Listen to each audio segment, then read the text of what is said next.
those sticky sort of messy nests you see there are from these birds, called a buffalo weaver or red-billed buffalo weaver. Take a slow drive around. In fact, I'm going to take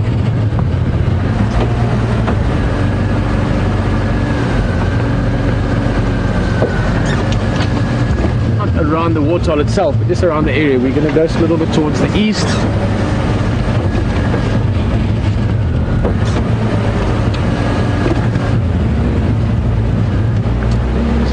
The rest of the morning.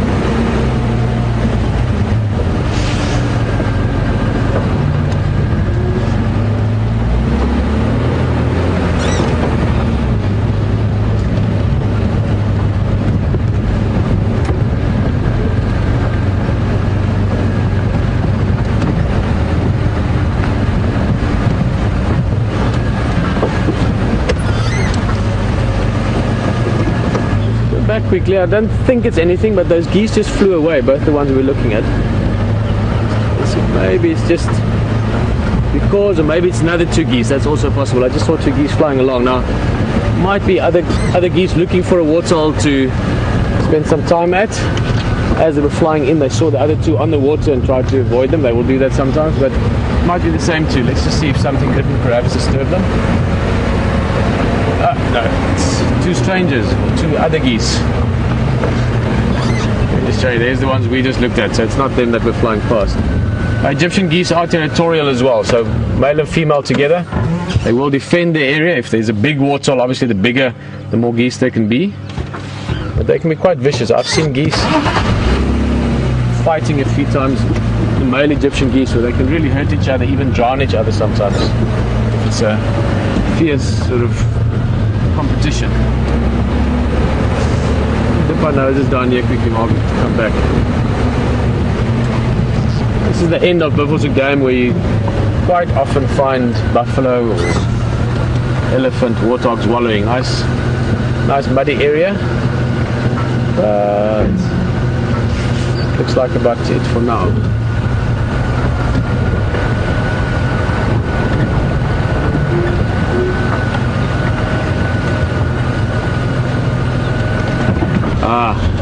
A spot of wildlife. Let me show you this one.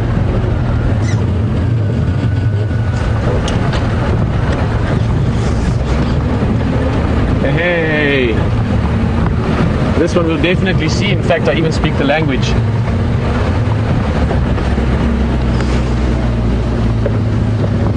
Also gives you opportunity to see John Ray a little bit. He's always behind the camera. How's it, guys? Hello. How's it going? Very good. How are you? Good. What's news? Not too much, eh? Just got the report of a leopard that crossed in on Zebra Drive.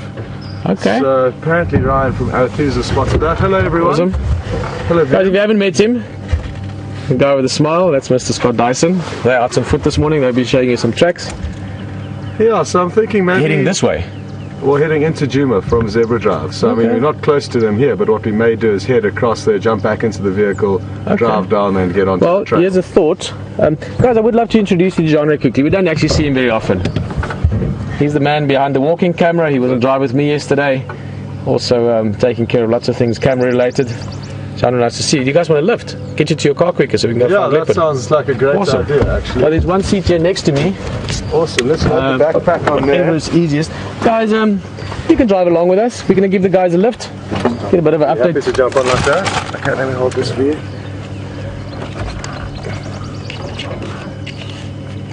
That's a better idea. Cool. There you go. You're going to sit here. Thank you. So you have sort of, this is a bit like a military vehicle. We just sort of fit on and pile on where we can. Basically, as Scott was saying,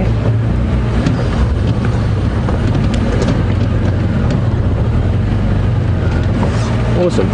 Scott was saying that the guys from Arathusa, more towards the west, have got some info on some leopard coming in, so we're going to get them to their vehicle quicker. We drove past it earlier. But in the meantime, you can have a look from sort of up above in a bit, and we'll see you back here in a few minutes again. Oh, hello everybody. Look at that incredible shot there. That's the drone commander himself in full view. Louise Pavard lurking around the backside there. with Eugene. Hello, Eugene. There we go, and up they go. It's just so wonderful to be sitting out here looking at fascinating little things as the day progresses and the low-felt morning evolves all around us. Right, we're going to have a quick look at something here called an bloodworm. It's not an bloodworm, it's a bloodworm. And let's go straight across the microscope. Come and have a look here. That there is a bloodworm. Now, it's called a bloodworm because it's red and it contains, unusually for an invertebrate, some hemoglobin. Now, hemoglobin is the iron-rich substance in our own blood that makes or helps with oxygen transportation around the body. It's highly efficient. So, I mean, the bloodworm doesn't do a whole lot more than it's doing right now. But what the interesting thing is, you've just been at Buffelshoek Dam, and these bloodworms would live at the bottom of a dam like that, stagnant and kind of fairly dirty piece of water, a bit like a mosquito larvae. But because it's got that rich hemoglobin in it, it can live under the mud, where other animals would suffocate. This one, because of the hemoglobin, is able to absorb oxygen from the mud, where many other animals wouldn't be able to do that. And I'll just show you a picture quickly of what the adult looks like. That is the larval form. The adult is this thing here.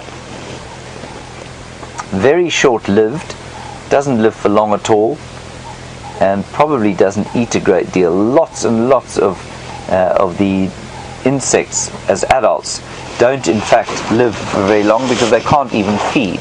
So, I mean, another example would be, just quickly, as we looked at him yesterday, but this hawk moth, or this emperor moth here, beautiful thing, that doesn't feed as an adult. It can hardly feed as an adult, so they're voracious caterpillars. You know how caterpillars eat and eat and eat as larvae, but they don't, when they become adults, manage to eat anything, or hardly anything, so they live for hardly any time at all.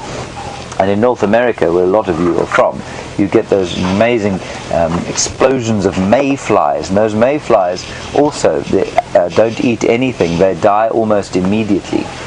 Right, now you were looking at some elephant dung earlier with Scott, and of course elephant dung is a favorite of dung beetles, but a close relative of the dung beetle that we've just found is this thing here, and I think this is just too fascinating for words. That there is a piece of dung that is not elephant dung, it's hyena dung, but it's had all of the actual nutrients eaten out of it. You can see there's only thing left is hair, and it's been consumed by this amazing little beetle here called a carrion or carcass beetle. And the carrion or carcass beetle is a close relative of the dung beetle, but if you look at him there like that, look at his amazing little carapace shell there. And we'll put him under the microscope for you. And one of them's moving. We'll put the less mobile one there. Now, Scott was also showing you some termites that sit. Now these these beetles have suddenly become mobile. If you tap them around a little bit, they tend to stop. But B. Wilson, you were looking at dung with Scott, and an interesting question from you is to whether termite mounds form from dung. No, they don't be. Sorry, I'm just concentrating on this fellow here. I'm just going to try and calm them down a bit, and then we'll look at them under the microscope. So termites do indeed go underneath dung, but you can't. They don't form mounds. The kind of termites that go underneath the dung pile are not those mound builders. The mound builders will go and collect dung sometimes, take them back to the mound, and there the fungus that lives in the mounds will digest the dung. Those are probably harvester termites that you've got underneath there. They will sometimes build mounds underneath. Harvesters also drag underground, but it's a different kind of termite, probably even an odontotermes, also a fungus grower, which will create like a sort of mud covering underneath the dung and consume it there before moving on, or they'll take it away and drag it underground. Remember, termites very seldom have any kind of pigment in the skin, and that means that they can't be exposed to the sun, and so they have to have some kind of mud covering when they're moving. So they'll cover the dung, they'll live underneath it, or they'll cover a tree branch in a whole lot of sand and they'll crawl underneath that stuff there. Right, let's try and calm these fellows down. What these fellows do is they fold their legs up as soon as they feel like they're being threatened. They sort of play dead, and so we'll quickly get him before he realizes he's actually alive. There we go. No, he really is not playing ball, this fellow. There he is. Okay, well, I don't think we're going to get this guy under the microscope. He's being completely painful. There we go. There, you got him. Go. Let's have a look at him now with the microscope. We can see him moving across the table. So come and have a closer look here, and we'll show you can see him with the microscope. There you go. There you can see his amazing carapace and incredible detail and armor on it. This is called mobile microscope feed, everybody. It's not easy, a new skill. Well, not really a skill. He's picked up a piece of hair. Alright, let's come back to me before you all get nauseous. Right, so that's the carrion beetle. And what we can do, what is less mobile, of course, is the actual carrion that he was feeding on. And this is from the dung of some kind of predator. Now, just remember, for any younger viewers, please don't do this with your hands at home. I am going to wash my hands as soon as I've finished here, and really not a good idea to be handling carnivore dung with your hands if you can avoid it. This, of course, is very old now, and there we go. You can have a look at the hairs. That's all hair. There are almost no animals, not even these carrion beetles, that are able to digest hair at all. So they would have gone in here, they would have eaten out. If you think of some dog dung, or you think of some normal hyena dung, what happens is that the dung beetles, or these carrion beetles, will go into that and eat out all the kind of liquid and nutritious parts of it that don't look anything like the hair and don't have the keratin of the hair. Now, as Barbara, you're asking about these beetles and whether they only eat dead matter. Yes, they are. They're kind of cleanuppers. They're the vultures of the beetle world, and many beetles will eat only dead things, and many insects and other invertebrates will only eat dead stuff. Very few are actually predatory. So lots will eat dead plant material, but very few will actually prey on animals. Notable exceptions being scorpions and spiders, but in the insect world, mainly things like ants and those amazing hornets or wasps that you were watching with Scott. And as I was looking at the screen, seeing it, I was trying to identify exactly what kind of a wasp it is. Very difficult, but probably one of the potter wasps. And what the potter wasps do is that they build a mud nest. Let me show you a little picture of the kind of nest that they make. And then what they do is that they will kill a caterpillar and plant the caterpillar inside the little potter nest. And here we go. Have a look at this. Look at this incredible construction that they make. So what they do is that the female is amazingly adapted to build these sort of potter, what do we call them? Little mud nests, if you like. And she'll then fly off and she'll find a caterpillar. And she'll sting the caterpillar and paralyze it, but not kill it. And the caterpillar then has eggs laid inside it, and the wasp will carry the caterpillar paralyzed with the eggs in it off to the potter, to the mud nest, plant the caterpillar inside it, seal the nest, and then the eggs hatch inside the caterpillar, and while it is still alive, they eat away the caterpillar, and obviously it dies thereafter, and then the moth or the wasps will pupate into adult wasps, fly off and do the same thing. So not a very nice way to go if you happen to be a caterpillar. And Judy, you have obviously met Mama Z. Mama Z is the lady who looks after us in camp, and you say Mama Z is going to need some new Tupperwares. That she certainly is. We've got lots and lots of interesting things that we're finding around here on quarantine clearings. Now, if I'm not mistaken, we're going to head across to Hayden, who's driving along.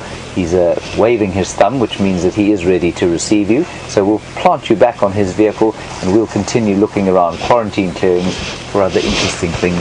Enjoy it, and we'll see you just now.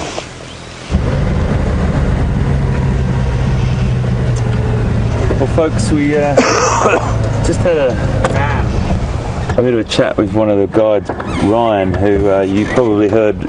He was just saying goodbye to us when we came back to those elephants, and he mentioned to us that leopard had travelled from Arathusa over into Djuma this morning. We've just been looking across the road here for tracks, but we've given word to everyone else as well, just to have a look. So we're looking around here at the moment. We're just going to drop down into this drainage line. We do lose a little bit of signal there, so we may have to jump across to one of the other feeds, but I'm going to carry on. We haven't seen anything back there. I want to carry on and just have a bit more of a look around. As soon as you get a sniff of information like that about leopard, suddenly go into tracking, finding, looking, excitement mode. Your heart rate starts to rise a little bit. Temperature has raised somewhat, so it's getting to the time of the day where they'll probably be going flat, unless they do have a kill hauled up into a tree or something like that. But we always keep an open mind and stay positive. I've seen some incredible behaviour all over Africa in my travels over the past sort of 25 years of leopard. What the books say, which is incredible research, these hard working scientists that put these books together for us to utilize on things like Safari Live and get all our information from and learn. They say particular things that they see this behavior happening and what happens normally, but I guarantee you there is always exceptions to the rule. Always exceptions to the rule, and particularly with predators. I've seen leopards hunting in the middle of the heat of the day in Tanzania, stalking, hunting in blistering heat, and that could be for many different reasons, opportunistic or just incredibly hungry. So I always like to have that open mind.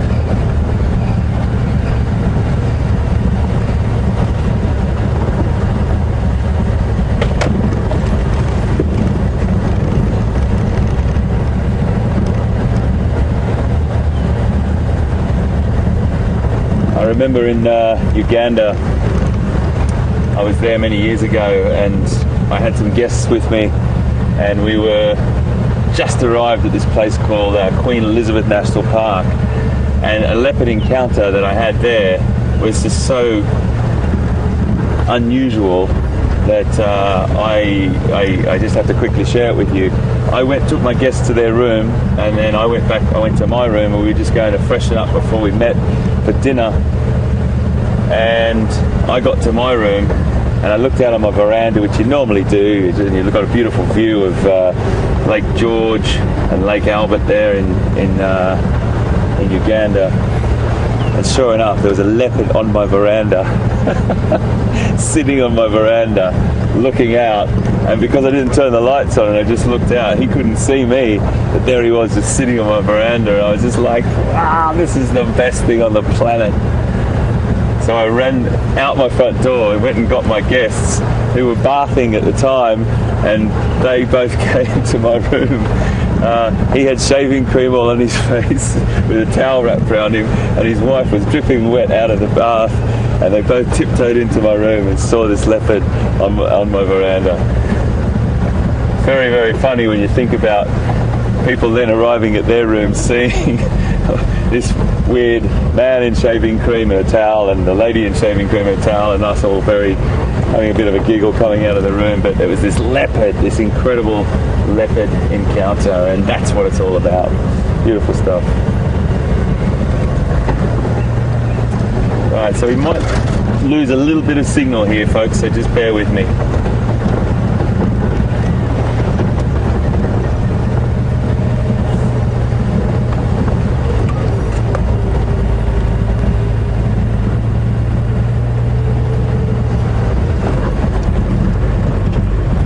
got a question from Will in Colorado. Wow, do you live in a beautiful place, Will? One of my favorite places in the United States, Colorado. So thanks for joining us and thanks for being on board. You want to know if there's any gazelle. We don't have any gazelle in South Africa. You go up into Tanzania and you start to get different gazelle. You get Thompson's gazelle, you get Gerenuk, which are another gazelle. They're another antelope looking like it, but with a very long neck. But gazelle, not in where we are, that's for sure. But we've got impala, and then we've got, which is probably the closest thing to gazelle, and still in the antelope family. And then you start to move up into another group where you've got Nyala, beautiful antelope, which I'm sure you've seen on Safari Live, or we might come across one in more riverine, down in the drainage lines. Kudu, another beautiful spiraled horned antelope, and a few other different species, but not gazelle around where we are. But thanks for being with us, Will, and lovely to have you on board. The two gazelles, that I'm talking about up there is Grant's gazelle and Thompson's gazelle. Very, very dominant species up in East Africa.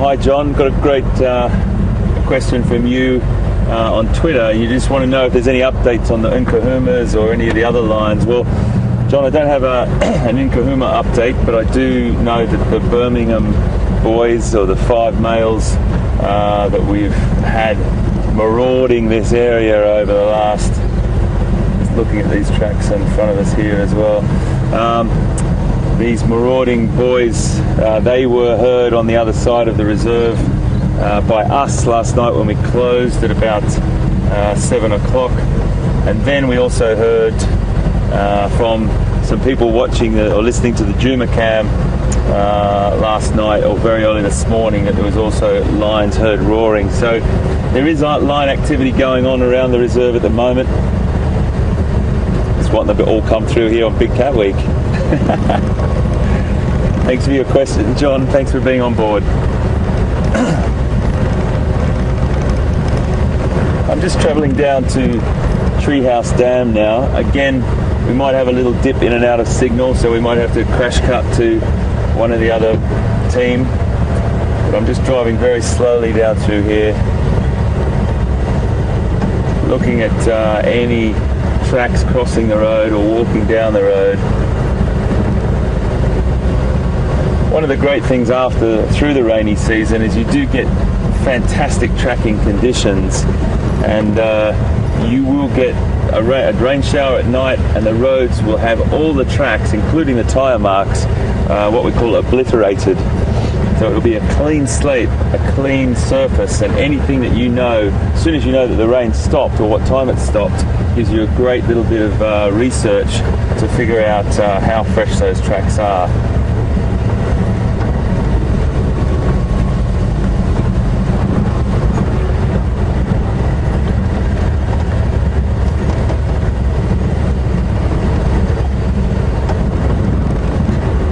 Going down here nice and slowly. Treehouse Dam doesn't have any water, or hardly any. It's got a couple of little pools, but you still will find animals coming down there to drink from those little pools.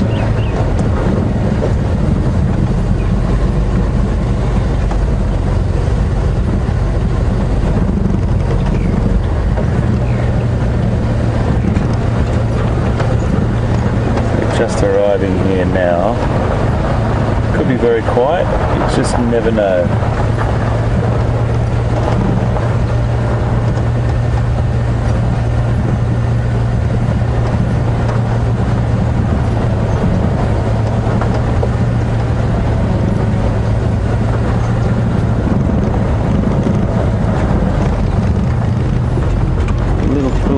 between here. I'll just stop up on the down wall and we can have a little quick squeeze, quick look around just with the binoculars as well, because it sometimes happens that leopard will just lie down and go flat. What I mean by flat is asleep or resting, and they will always have the opportunity to capitalize on that if need be, or if the opportunity arises for them, if an antelope or a prey animal comes down for a quick drink.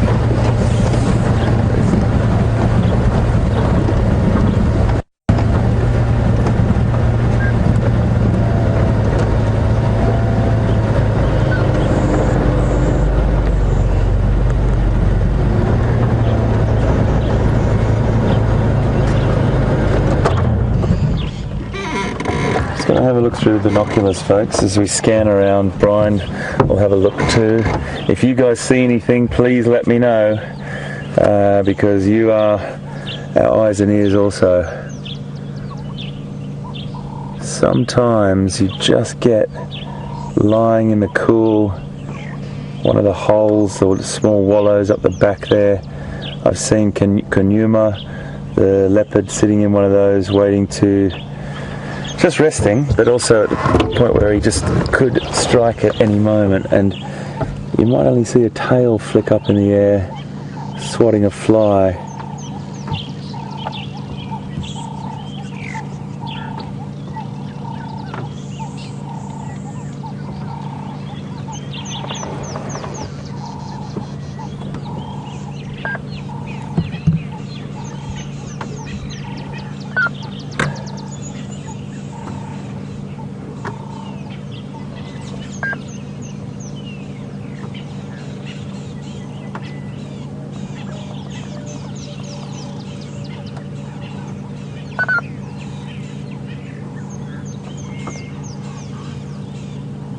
Nothing. So I just had a bit of a scan there, and nothing to really write home about. But we got a lovely comment from Maggie M. Maggie, you've been watching the drives for some time now, and Maggie, lovely to have you on board. Really great. This is the sort of feedback and information that makes our hearts sing, and this is why we do what we do. Maggie, you have created a list of everything that you've seen, every species that you've seen since you've been on these drives with us, and that's birds, reptiles, mammals, all the different invertebrates as well, and you have just hit 200 species, which, congratulations to you. Absolutely fantastic job, well done. Hopefully you've found many of those species that you've never actually had an encounter with before, but you have through Safari Live, and that definitely makes our heart sing. Thank you very much, Maggie.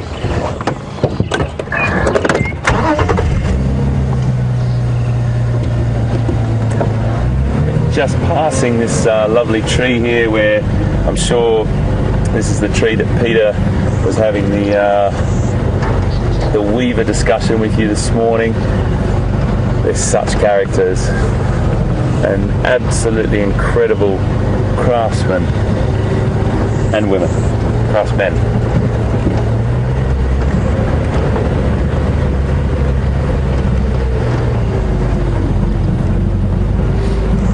Hi Penelope, lovely to have you on board as well. And Penelope's commenting on how blue the skies are today. You're exactly right, Penelope. They've got a beautiful cobalt blue colour to them. A couple of wispy clouds over in the background, which will probably build over time. Brian did a beautiful sort of shot of that landscape, and the blue contrast with the green vegetation is quite vivid this morning. Thank you very much for your comment. It's a great reality check to just look up sometimes and look at that beautiful blue sky. So just scanning this area. We've got a bump here, folks, just hold on.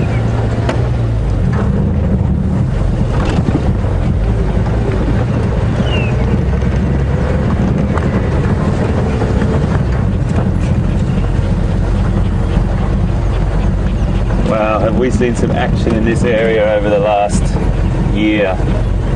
This has been an incredible area for the Birmingham boys. I had some encounters up here with Peter.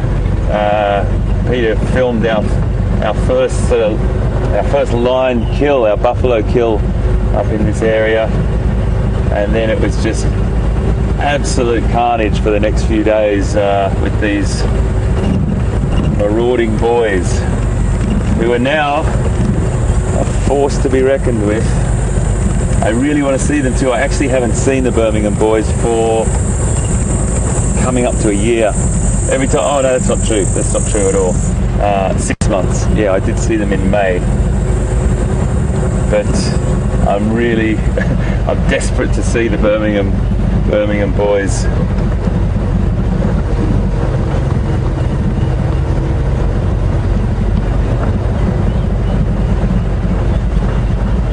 And you can just drive around a corner sometimes and see the lions lying on the road or lying to the side of the road, and they're just completely relaxed, completely chilled, just enjoying the cool of the morning. And the same with leopard, wild dog, hyena, all these top predators you can just stumble upon so easily. Let's watch the bump here.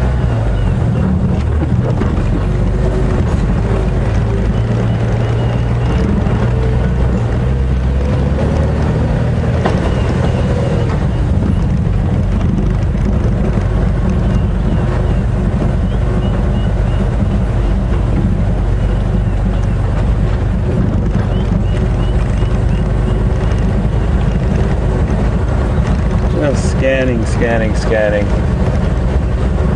and I think Scott might be onto these tracks as well. We shared the information to make sure the guys on foot can get in and see what they can do, because driving the vehicle you can pick up tracks crossing the road, that's for sure, and get off the vehicle and have a little bit of a look, but the ultimate is when you're on foot tracking and you're off the vehicle. So they do incredible work on the bushwalk.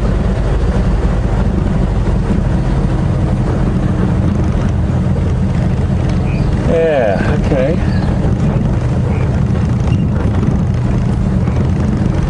Always worth driving around, just having a bit more of a, even if you've just gone down a road and you come back, you just don't know. I used to go on drives when early days, even when I was about 25, and I'd think to myself, oh, we've just gone down that road, let's choose another road.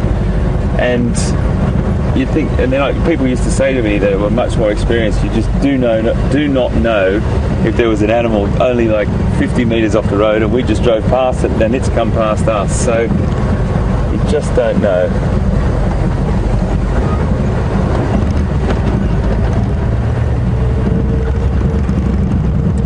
Okay, so what we're going to do is carry on down this road. I'm going to cut back in again, start to just traverse or cross-section this area, and this road's quite bumpy. So let's cross over to Peter and get an update from him. He might have more news on those leopards. We'll see you just now. Well, unfortunately, I don't have any sort of imminent news other than that we are looking for it. As Aidan was saying, always good to know where the leopards might be. And Scott is in that area as well. He's still looking for the tracks. The last I spoke to Scott a few minutes ago, he hadn't found the tracks yet. We have an idea of where it is. We're just making our way in from the sort of northern direction down towards what would be the southwestern corner. Not to give you too many north, south and east until it all becomes sort of a bit mixed up. But so we're in the top end and we're taking a road that goes down in that direction. Shadow would, for instance, often use the road, not so much where we are now, but in a few minutes we're taking Impala Plains Road and seeing if we maybe find tracks on this side, and then Scott will see if he can find where those tracks went in. It's still nice and cool, even though it's very sunny, in fact very bright. After the last 5-6 days we've almost had overcast conditions all the time.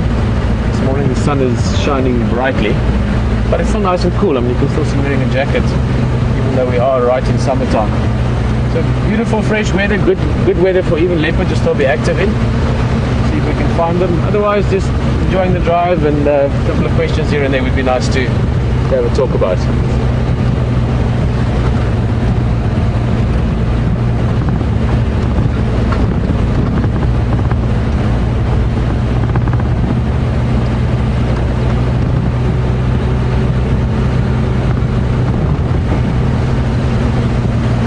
Trudy.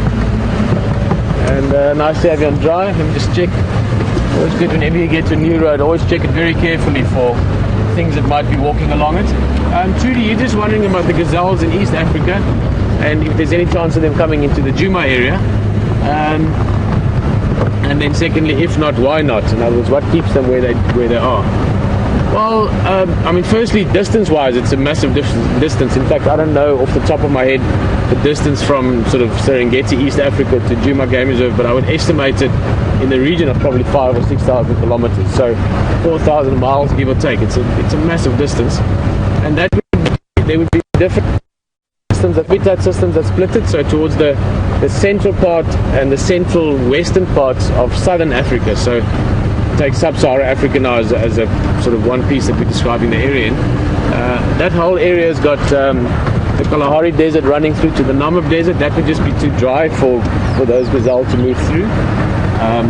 And also you find over obviously a long period of time different species have evolved within the area. So the equivalent of gazelle would be impala in this area, and in Namibia, for instance, Botswana, would be springbok. Very similar antelope, very similar niches, but slightly different conditions, and over time they would have evolved separately to it.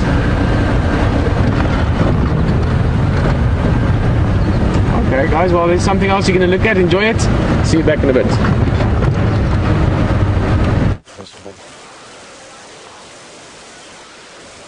Now this is incredible stuff. We've just seen this grasshopper show some incredible strength and determination. We saw it jump directly onto this funnel web spider's web, and it miraculously has been able to power its way out of the actual funnel without the spider detecting it. So fascinating stuff. And isn't this one lucky grasshopper? And interestingly enough, there's another massive one. It's so well camouflaged. I've just seen it now. If you follow that branch up away from this small grasshopper genre, you'll probably be able to see the massive one that's just against that same branch that the grasshopper is about to climb onto.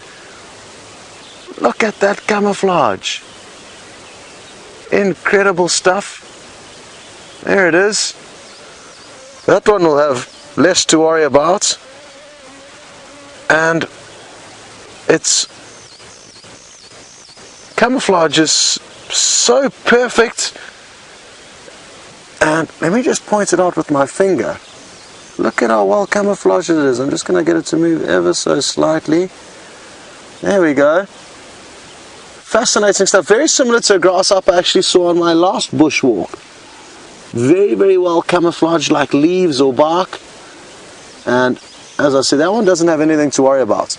Cool, well, I'm glad the one grasshopper did get away. Sadly, we didn't get to see the spider that lives in that actual web, the funnel web spider, but if we spend enough time on foot in the bush, we will get those lucky moments. And just the fact that we saw the grasshopper jump and land in the web, Jean and I couldn't believe our eyes. We both like stopped and we said, well, the grasshopper's in the web, and then all of a sudden we kicked into kind of gear and started filming and got a hold of final control.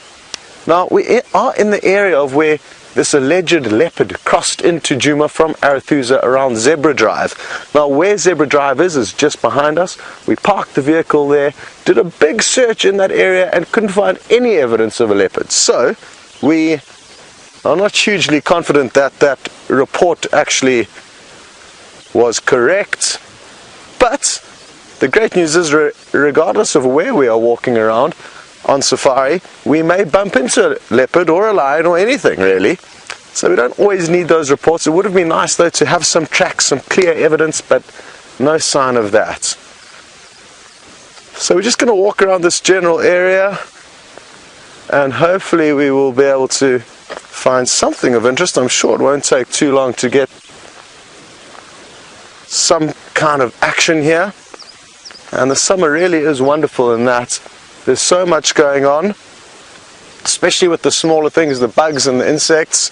And it sounds like James, who's in the safari tent, has found something that he would like to show you, and that is a little spider web. So again, on the topic of small little bugs and critters, the creepy crawlies that are out and about in summer, we're going to continue enjoy the spider web. It's what an incredible shot that was of that little grasshopper disappearing. It looks like it had a narrow escape to me. I'm not sure what it was sitting in, I couldn't quite tell, but amazing that it got out of what was going to be a very nasty death. Now what we've got here, I don't know that you're going to be able to see it, but I'll describe it. It's so delicate. It's a tiny little orb web. Now the orb web spiders are a different family of spiders, and there's a very delicate orb web, and by orb I mean it's traditional kind of spiders. If you can think of the traditional spider's web, it's strung between these trees, and it radiates out from a central point over there, delicate little fine fibers out to the sides, and then obviously those radial strands which will be very sticky. Okay, and I've actually found, we're going to put him under the microscope, the spider responsible for this incredibly delicate thing. Now I want to be very careful with him because I don't want to have to remove him from the wild. Okay, let's come and have a look on the microscope here. It is just amazing. Look at that. Microscopic little spider that has made the most delicate nest in between the fork of this tiny, delicate little twig. Look how small he is. He's so tiny. Now, I don't have him in the book, I'm afraid. He's a very small orb web spider. I will try and I'll have a great bigger look just now to see if I can't find him. But he's just sitting, I mean, he's microscopic, he's tiny. You can just maybe see him over there like that.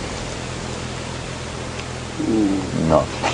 No, we can't see him. Okay, right, so that was the tiny little spider that made an orb web.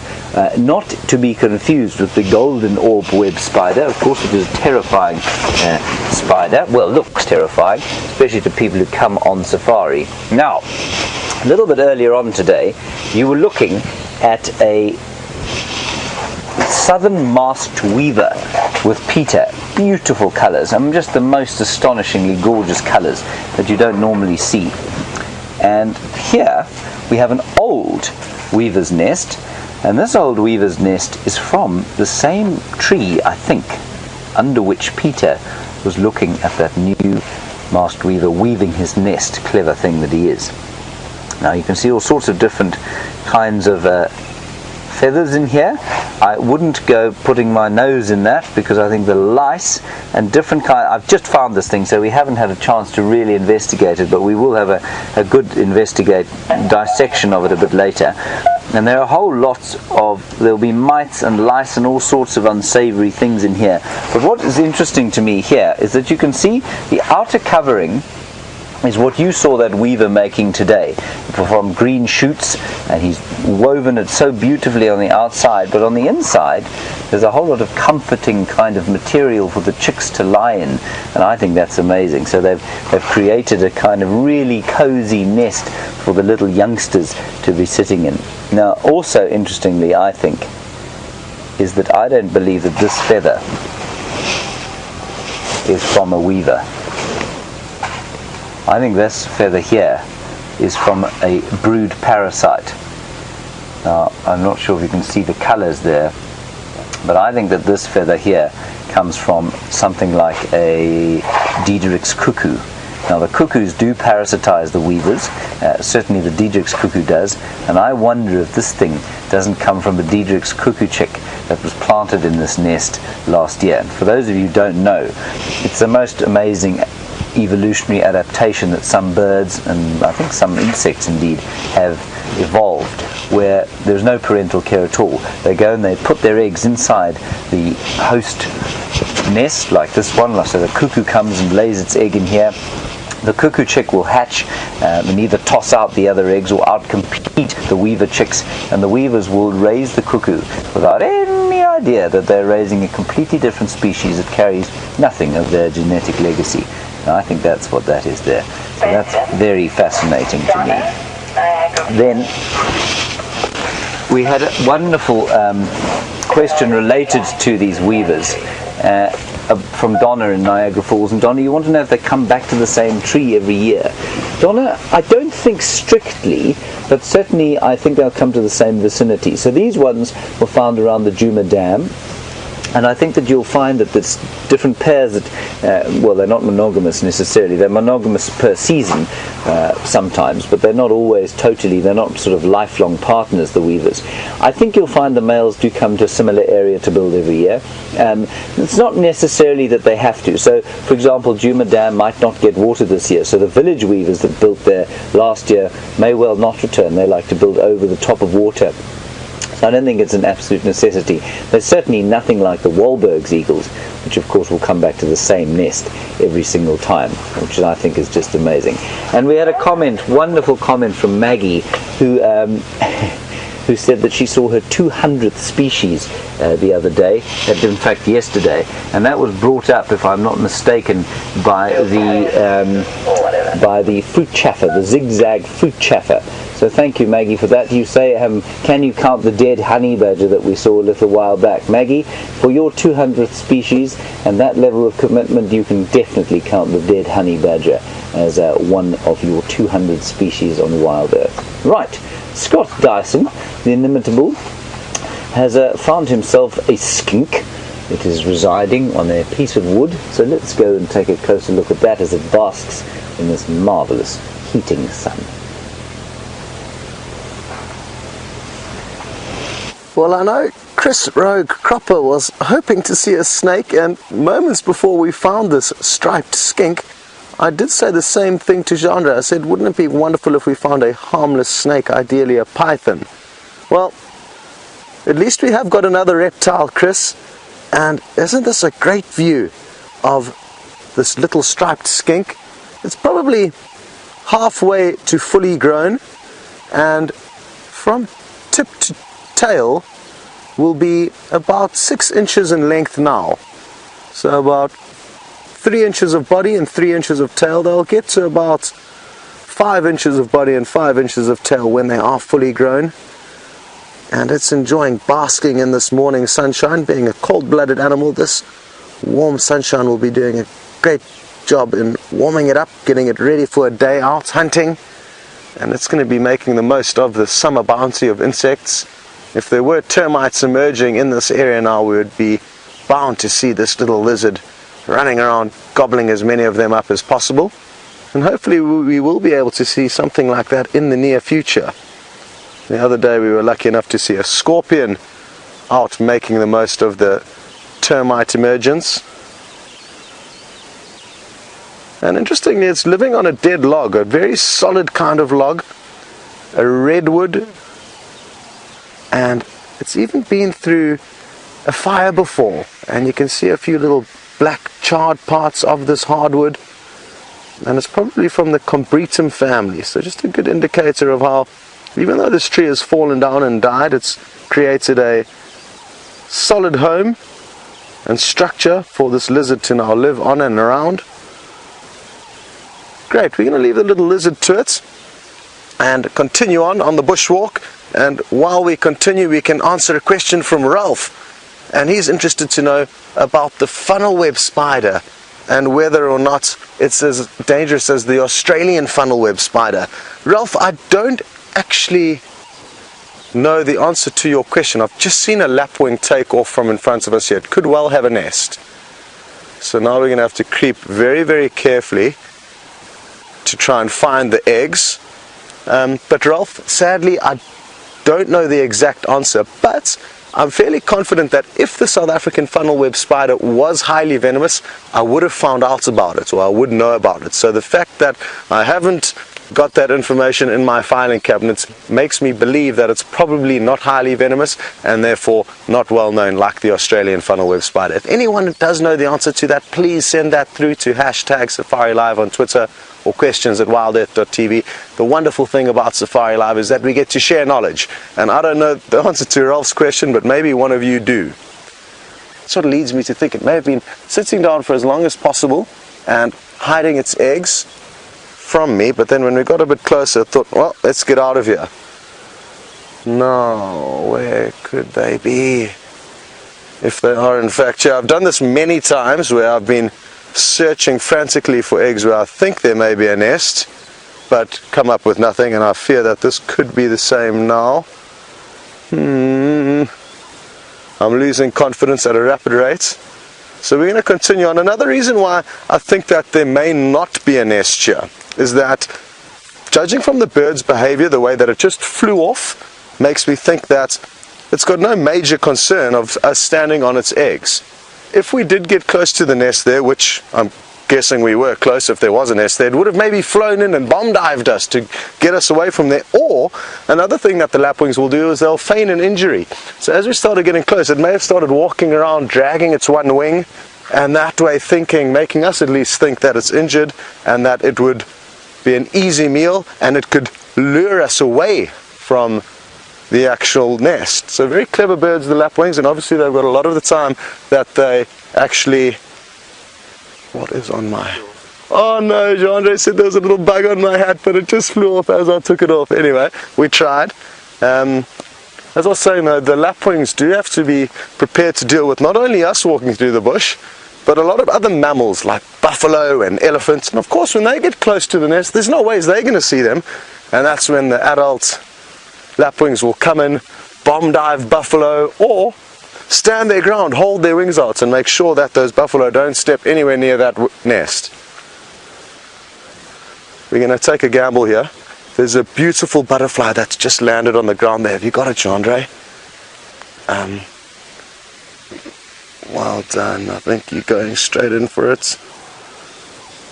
Well done. Look at how beautiful this is. It's a little butterfly called a pansy. And I think this is the yellow pansy. I can't see any little spots on it. They're incredibly difficult to identify all the different butterflies, but I'm fairly certain that is a little pansy. And there's so many awesome moths and butterflies around at the moment. And it looks like, just like the striped skink, it too is enjoying just basking in this morning sunshine. Great stuff, Jean-Andre. And isn't it wonderful how you can really get immersed in these smaller critters and creatures, especially with this camera. It's got a wonderful zoom that just takes you straight in there. I can hear some birds' alarm calling up there. Let's go and have a closer look there. Could be a snake possibly that's disturbing them. It could be birds having a dispute with other birds, maybe a mongoose. But I can just hear quack, quack, quack, quack, quack. Quack, quack, quack, quack. I'm not sure what bird is alarming. It's just up ahead here.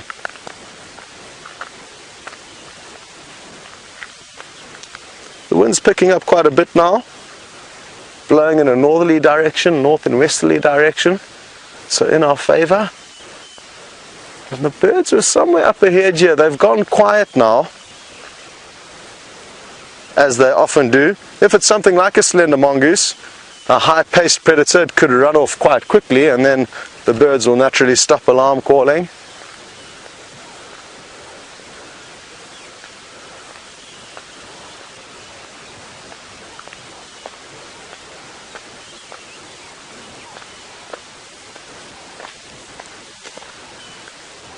No, I was just saying how wonderful it is that you can get some really close-up visuals with Jean-Andre's incredibly good camera work, keeping this camera freehand dead steady as if it was on a tripod to get up to those butterflies and other animals. But there's also, of course, now the microscope that can take you even closer than Jean-Andre can, and James would like to show you some wings of some moths and butterflies that he's collected. Enjoy. Well, I'm not sure about moths and butterflies, but we've certainly got some wings here, and I can show you a moth wing. But the first thing I'm going to show you, I'm going to bring you straight across here to the microscope, and we've got a picture here of a termite's wing. It's perfectly in focus now, and what you can see is the astonishing detail we will go across the there we go, microscope, and you can see there the wing. Sorry, the exposure is very difficult on this little camera. In fact, it might result in my throwing it out of the window fairly soon. You can see the venation there. Those are veins, and this is a termite wing. It's very kind of a delicate lattice work, and I'm going to zoom out a bit now. So, oh dear, it's got stuck. There we go. Okay, sorry, this is not high quality. We will get there. Maybe we have a look at my face rather than that. while I get it in focus. It's now blowing away, of course. Yeah, in fact, let's just look at it like this. That's much easier. Okay, so there's the wing, and very delicate, and those veins are extremely important. They carry sort of hydraulic power. There's obviously nothing in the way of bones that holds the wing taut, and so those little veins will carry fluid that will sort of, with hydraulic pressure, keep the wing steady. Right, that is the termite wing. Now we're going to look at this dung beetle's wings. So Tibbs, I think come over here and let's have a look here. There's a the weaver's nest. You can see we're mid-dissection at the moment.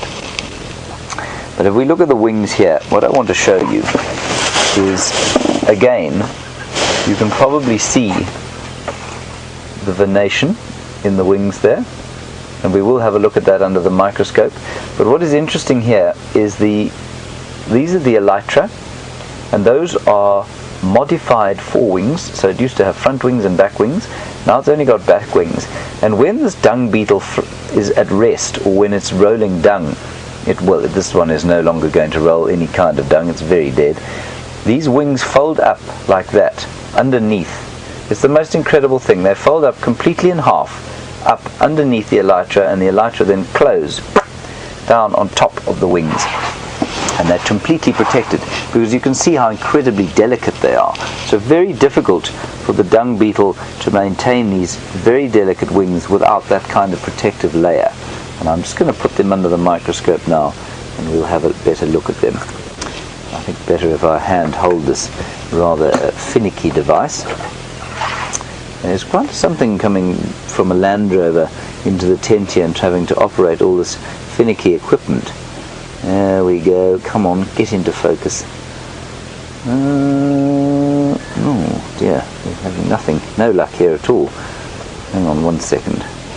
We will get there.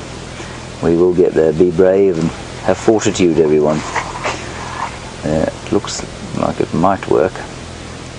It looks like a picture is forming. Okay, thank goodness, there we go. Okay, right, there you are. You've got a vague idea there of the dung beetle's venation. Look at the delicate lattice work and the amazing detail, and you can see a mite just to the left hand side of your screen, and you can see those sensitive leg hairs, very important for sensing different changes in temperature and pressure. Certainly that's the case on scorpions. These ones probably also used for gathering the dung and also for just feeling where they have to go. That's the brand name, of course, of this microscope, so we'll move that out of the way. There we go. Isn't that amazing?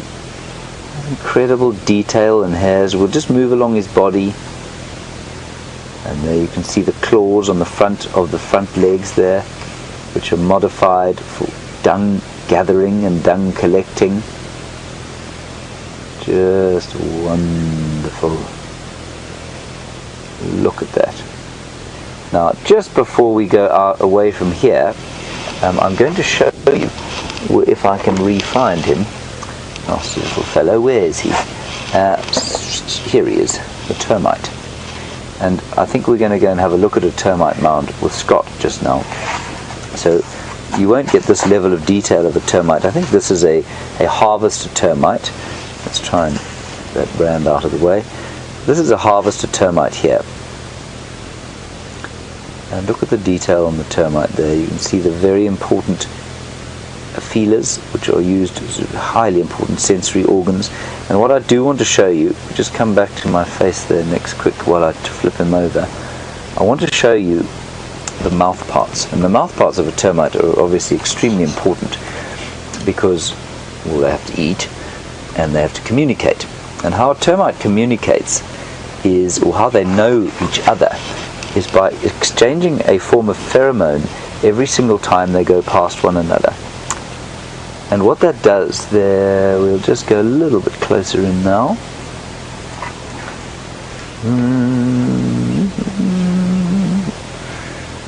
Right, there we are.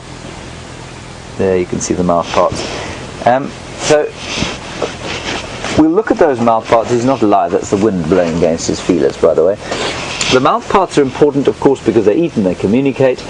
and they produce a pheromone. Each caste of termite, be it a soldier or a worker, will produce a pheromone, and every time they go past each other, these termites will exchange saliva. And so depending on how many workers and soldiers there are in a termite mound, you can see how the ratio of worker to soldier pheromones will be the same in all of the termites that are walking around. And what that means is that when the eventual worker that feeds the queen feeds her, she will receive that ratio of worker to soldier pheromones, and she will know therefore what to lay, whether she should lay more termite or more soldiers or more workers. So really incredible there. Now just let's come back to have a quick look here. If you look at that face there, that is the face of every science fiction alien you've ever seen. That is where they come from. Every time you see a science fiction film with a nasty kind of a evil looking alien that wants to devour humanity, that's normally what his face looks like, and that's basically where they get them from the insects. And like I say, his feelers are moving there simply because the wind is blowing against him. He is not in fact alive, he is long dead. Okay, I think what we're going to do now, apparently, is head up into the air with the drone commander, who's sitting around here somewhere, staring at his iPad as he flies the drone around. And we've got an incredible view of a termite mound. Let's go across there and have a look. Look at that. Isn't that fantastic? That is a different kind of termite to the one that we have here. That's the fungus-growing termite, Macrotermes natalensis, the largest fungus grower that we get here. And they make those enormous castles of clay. They're so iconic, such iconic features of the African land snake. Right, and straight across, linking in perfect consistency to Scott, and some harvester termites going into the ground. See you just now.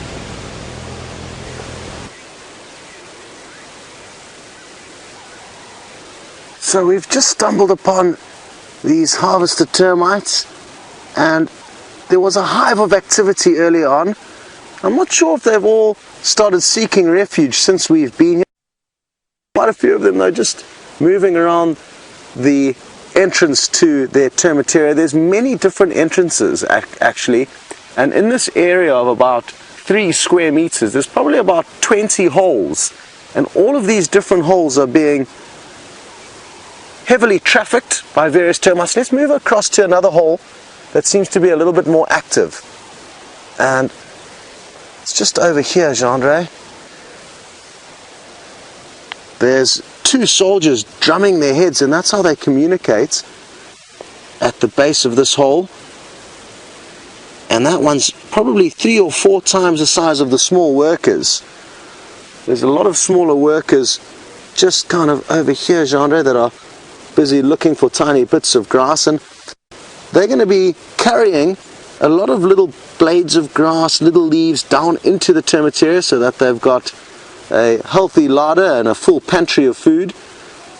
And I've heard different reports. I've heard from some people that these actually become more active just before rain.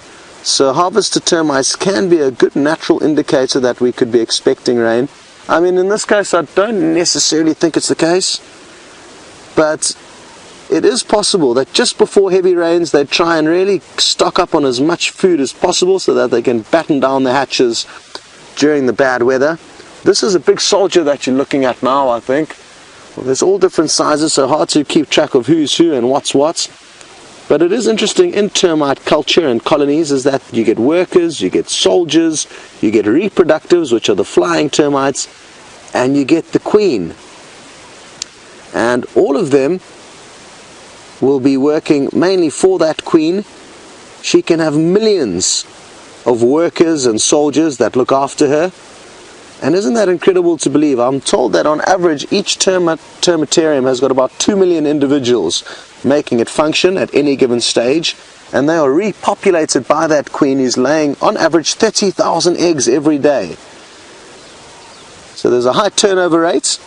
Interestingly, you can see them all hard at work here, and they've been following set trails, and they leave pheromones to help the other termites within the colony know where to go. and you can almost see that they're creating small trails, or game trails or paths, just like the bigger animals do that we follow when we're on walk. It's also applicable for these tiny little termites. How awesome. They've also got their own little highways. Great, well, we're going to carry on. I do feel that we may have slightly disturbed their busy morning since we arrived, so let's carry on and see what else we can find. And we're going to send you across to another animal that lives in burrows, but it's a mammal and it's quite a lot bigger than this.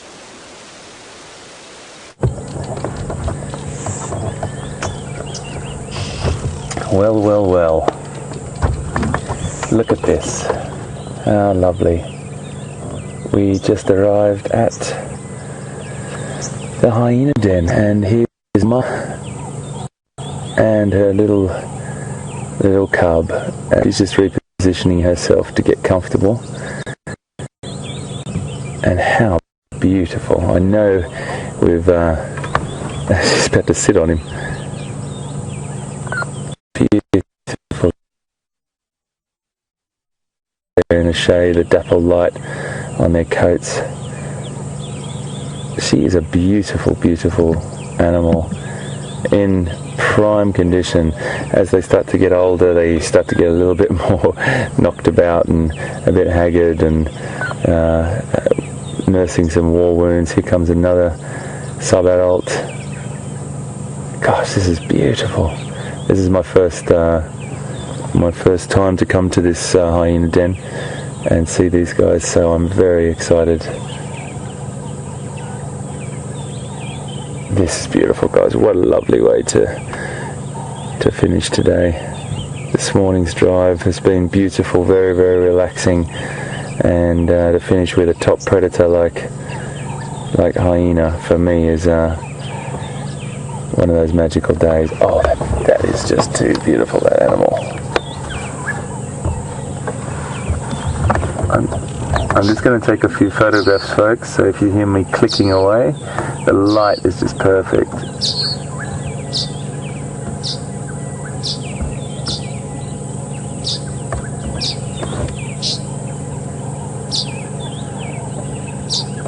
And she's just laid down, and the little guy's gonna have a little suckle on his mum.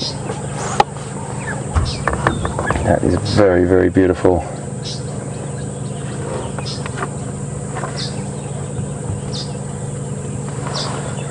What a great place to have a den. Speaking of, we've done a bit on animals living in burrows this morning, and here is another case of that magnificent termite mound being a big house for many, many different creatures. And over time, as an aardvark makes a hole and burrows in there and then moves on, porcupine might take over, then they might move on. Warthogs may utilize it as one of their networks of safety houses, or one of its places to retreat during the night. And then you've got hyena as well that utilize one.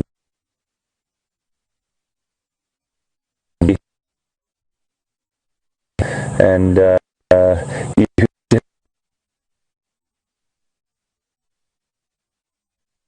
do a frequent or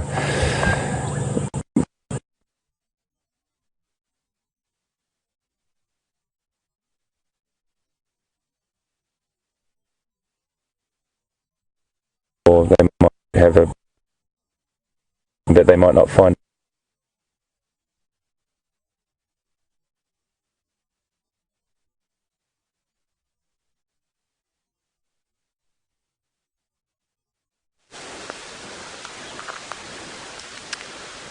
Sounds like Hayden was in a bit of a low-lying area, and it's good to have you back on the bushwalk due to his lack of signal. Really wonderful having him back in town along with Peter, and it's such exciting stuff here at the moment. The crew's on such a high, and really looking forward to getting these Nat.Geo big cat broadcasts on the go. But of course we're enjoying all the benefits in the meantime, just sharing these moments with you and all the new additions and adaptations that we're making here at Safari Live. Still no luck with the leopard. Haven't heard any alarm calls that was allegedly moving through this area. I also saw Peter drive past not so long ago. He didn't see us though, and he was leaning over the side of the vehicle scanning carefully for tracks. So good to see that Peter was very focused on the task at hand, and so was VM, and I think that's why they didn't see us. Interesting kind of note to learn from that is that when you are so focused on tracks and tracking, you tend to look down so much that you could actually walk straight past the animal you're tracking if you're just watching your feet the whole time. Now, this right here is a termite mound that I cannot resist mounting. Watch this.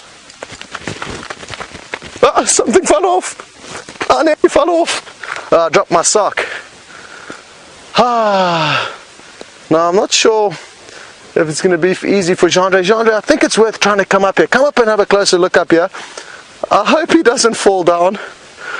And I might need to pull him up at the last moment if need be. Here we go. Well done. Welcome up, everyone. And that may have not been the most graceful mount onto the top of the termite mound, but now you can take a look around and there's quite a spectacular view. Ah, nothing like a little bit of elevation once you have been walking on the ground all day. You guys have been lucky enough to have some flights on the drone. But this is the highest we've been up this morning. And now you'll see some beautiful views out to the south and the west. That's out towards Arathusa where you're looking now. Whew. Now I just got a question through, wondering where my socks are, and that is a good question. I'm not wearing any socks, so Rachel, I'm not too sure what the reason is for that, but it's just too hot to wear socks, and these are kind of strops is what we call them here in South Africa. It's a hybrid between a flip-flop and an actual shoe, that way allowing a bit of breathing for the feet on hot days like we are experiencing at the moment. So no socks needed, and we're going to send you back to Hayden and the hyena.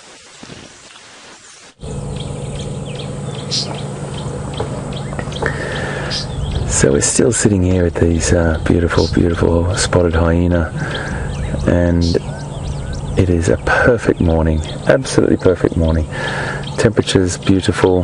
They've just got a little bit of shade up the top there, nice cool location. You can see the back of the female that has the offspring, and her cub is actually not that one that just appeared. It may be her from her last litter. She's tolerating it, that's for sure. But there's a very young one right in between sort of her legs, just on her belly, that we can't quite see. It's such beautiful light, folks. I hope you don't mind if I take a couple of photographs here, because it is really fantastic. That young male's in perfect condition. I was just mentioning before the female that we're looking at the back of a second ago. She's in such perfect condition. She hasn't really got a mark on her. Sometimes they get really haggard in their older age through fights and dominancy, and either scraps with predators, or there's the little guy. He's just about to stick. He's been suckling on his mum. He's going to have a full belly after this and probably do not much more than sleep. But you just see his ears there popping over the head.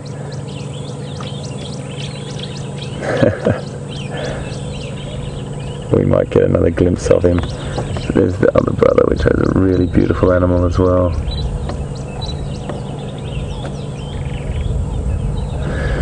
So what goes on in that den when the babies are born? There's a absolute fierce rivalry. Pretty much soon after they're born, and the siblings will just battle it out for dominancy as early as hours old, and that dominancy then starts to pressure the other cub or cubs, into weakening and eventually not surviving. So it's often you see them with just one cub, but that cub will be very, very well looked after and programmed to be the most successful gene in that reproductive cycle. So basically it is the strongest survive, the fittest survive, and that's why you often see them with just one. Now that particular individual may go out with the alpha female up to, they'll only be about 3 months old. They might tag along to a close kill. They wouldn't go too far because they can be hit by predators very, very easily as well. So they get a great advantage being the alpha female's offspring. They get to go into these kills probably about 4.5 to 5 months earlier than the other animals within the clan.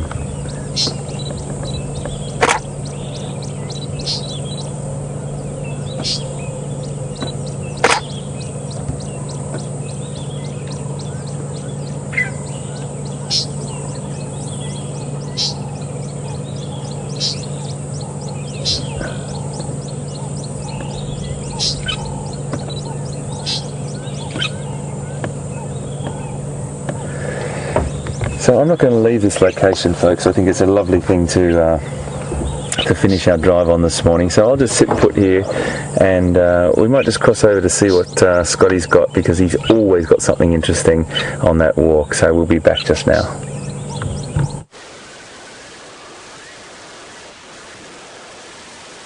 Look at how crazy this is. I'm not too sure what these red beetles are, but what I can tell you is that they are having a wonderful meal, snacking on this millipede. And interestingly enough, there was actually more of these little red beetles. And this is called a millipede assassin, apparently. And I'm guessing Stefan has just provided Nikki with that information, who's then handed it on to me. So thanks very much, Steph. And he's sitting in the final control room. So good also, like I was chatting about Pete and Hayden earlier, we are so lucky to have Steph on our team. He's incredibly knowledgeable. So obviously these insects actually assassinate these millipedes, hence their name, and the millipede's still alive. You can see its legs are still moving. And they obviously hunt in a pack, these beetles, because look at all of them. A few of them have actually fled the crime scene, and they're all different shapes and sizes. There's some slightly bigger ones that are not in shot at the moment, and I wonder how it is that they actually go about killing the millipede. Do they have a poisonous toxin that they envenomate or inject into this little millipede? It doesn't look happy, but they certainly are, and I guess that's nature. Some animals will pay the price for the benefits of others.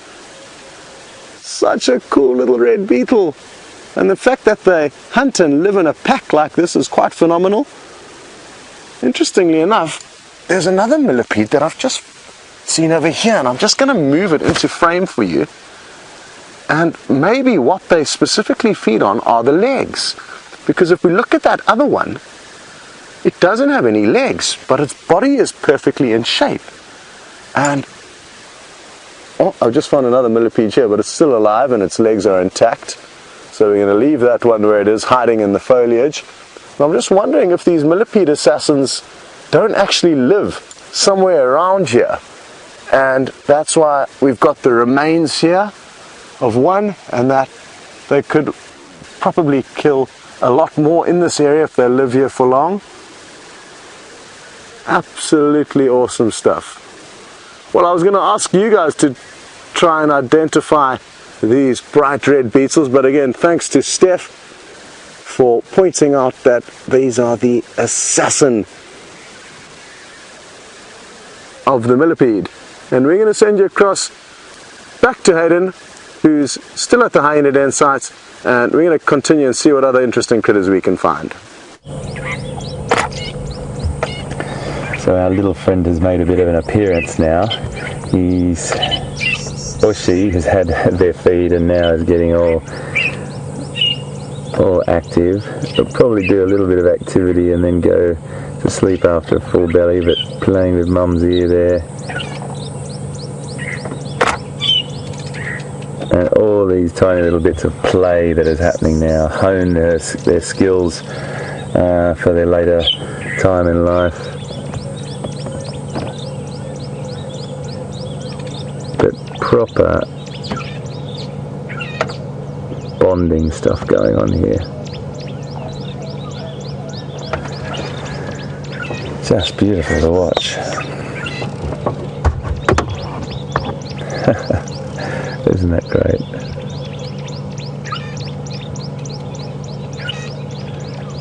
I think there's something about watching offspring of any animal.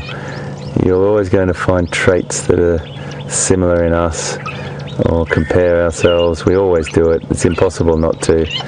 We pretend we don't, but I'm sure there's people sitting here watching with us right now that can relate to that new little one in the family that's always hassling you when you just want to have a quick break.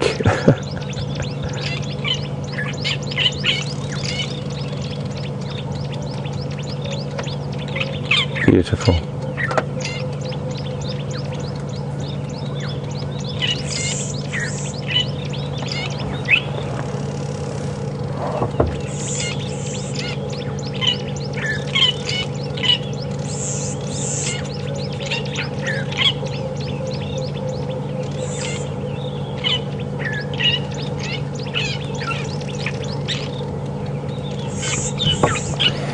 Interestingly enough, we talked about, right at the beginning of the drive this morning, we talked about gestation periods of zebra and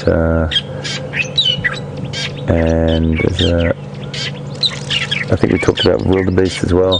Zebra about 365 days, 12 months roughly. Wildebeest about 8.5. It's quite a long gestation period, as we talked about.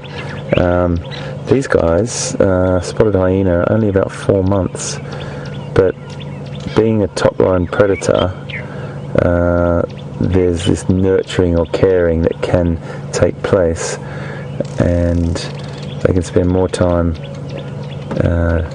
looking after. They have less threats and they've got more protection, and they don't have to have such a long gestation period.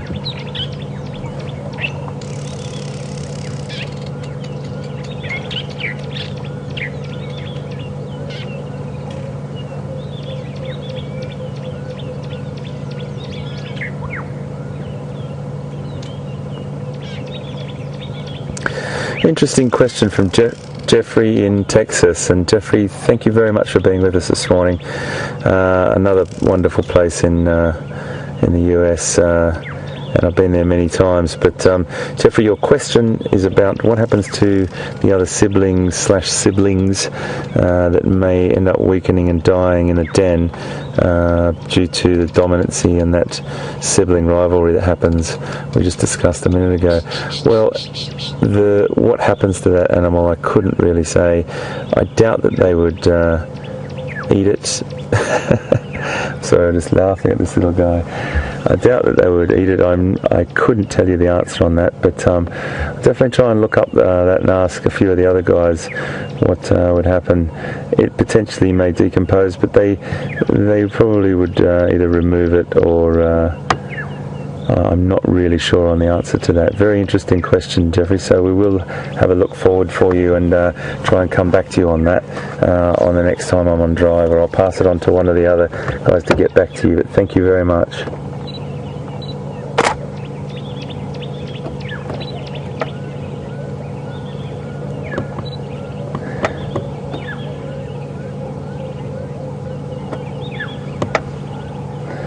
What a lovely thing to finish on, everyone. And the boldness of this little cub as well, to be so comfortable.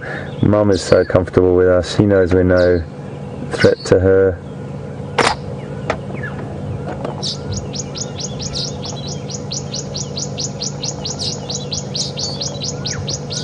He's very inquisitive. He doesn't know quite what we are, but he's still up for a bit of a play, but Mum doesn't really look like she's in the mood at the moment.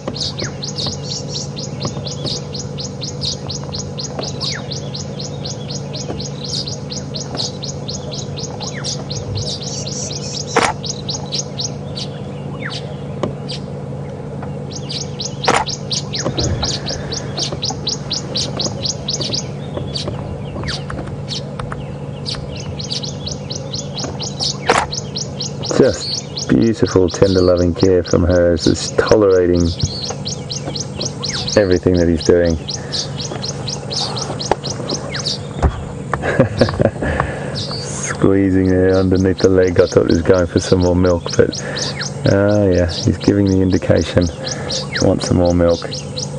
And look at that, Mum obliges. That's pretty cool, isn't it?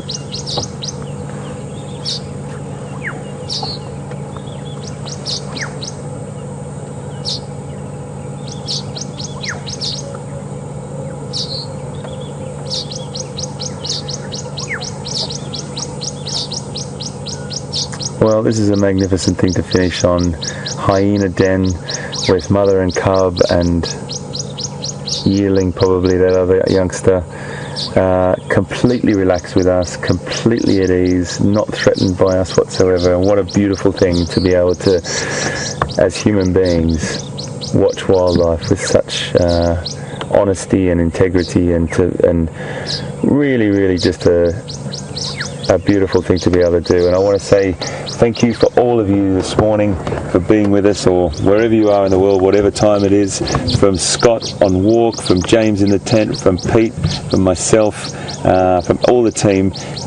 We really want to make sure that you get hooked on Safari Live and stay with us and join the family. Really great to have you, and I just want to say thanks again. I'm probably going to be not driving this afternoon, doing something else, maybe in the tent with James. We'll just mix it up a little bit. But again, thanks for all the welcomes back. You're amazing. We'll see you just now. Check these guys out to finish.